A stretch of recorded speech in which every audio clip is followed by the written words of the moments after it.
અંકલેશ્વરમાં ઉદ્યોગો માટે પર્યાવરણ જાળવણી પર 2 દિવસીય સેમિનારનો પ્રારંભ કરાયો।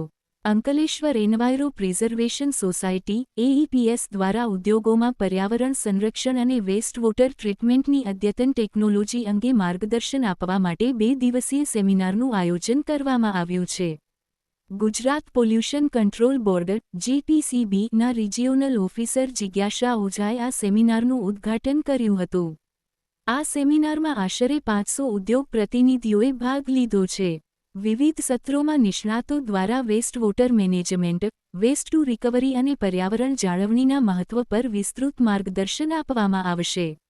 આ કાર્યક્રમનો મુખ્ય હેતુ ઉદ્યોગોને પર્યાવરણને અનુકૂળ પદ્ધતિઓ અપનાવવા માટે પ્રોત્સાહિત કરવાનો છે। આ પ્રસંગે અંકલેશ્વર ઉદ્યોગ મંડળના પ્રમુખ વિમલ જેઠવા, નોટિફાઈડના ચેરમેન અમુલક પટેલ, એપીએસના ચેરમેન અતુલ બુચ, ડીપીએમસીના કોઓર્ડિનેટર વિજય આસર અને અન્ય ઉદ્યોગ અગ્રણીઓ હાજર રહ્યા હતા।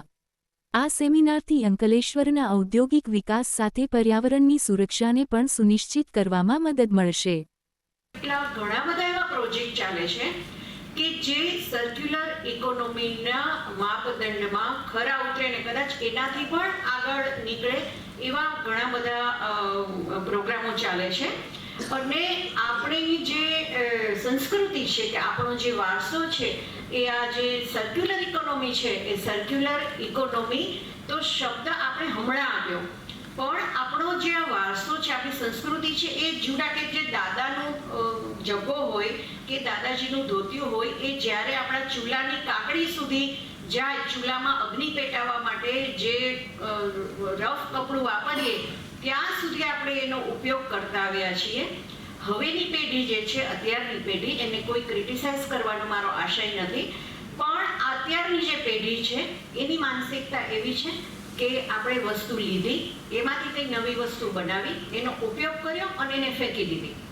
પણ આપણે હવે થોડી આપણી માનસિકતા બદલવાની છે, કારણ કે આપણા જે સંગઠનો છે, ઔદ્યોગિક સંગઠનો કે ગવર્મેન્ટ છે કે રેગ્યુલેટર્સ છે, એ બધા ક્યાં સુધી આપણને સમજાવશે? આપણે આપણી વ્યક્તિગત માનસિકતા નહીં બદલીએ ત્યાં સુધી આપણી આ જે ઇકોનોમી છે કે આપણી જે કંઈ આપણું એન્વાયરમેન્ટ છે કે આપણી જે કંઈ યીલ્ડ છે એમાં આપણને સફળતા મળી શકવાની નથી।